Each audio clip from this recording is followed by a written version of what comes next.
करुणा मुंडे यांच्या संदर्भामध्ये ऑनरेबल कोर्टने दिलेलं जजमेंट हे निश्चितपणे अभिनंदनीय आहे. हा लढा फक्त एका महिलेने तिच्या आर्थिक नुकसान भरपाई किंवा उदरनिर्वाहासाठीचा म्हणून केलेला लढा नाही, तर हा लढा एका महिलेच्या आत्मसन्मानाचा लढा आहे.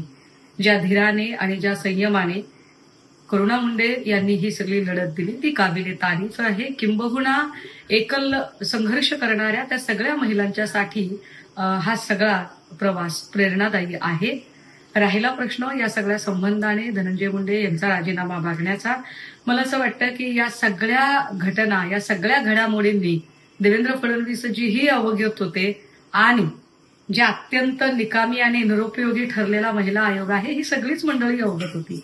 मग त्यांना सगळ्या कल्पना असताना त्यांनी मंत्रिमंडळात सामावून का घेतलं आणि या संबंधाने सगळा निर्णय घेण्याचा अधिकार देवेंद्रजींनाच असताना ते कानावर हात का ठेवत आहेत हा खरा कळीचा मुद्दा आहे आणि यावर देवेंद्र फडणवीसांकडून स्पष्टीकरण येणं जास्त गरजेचं आहे.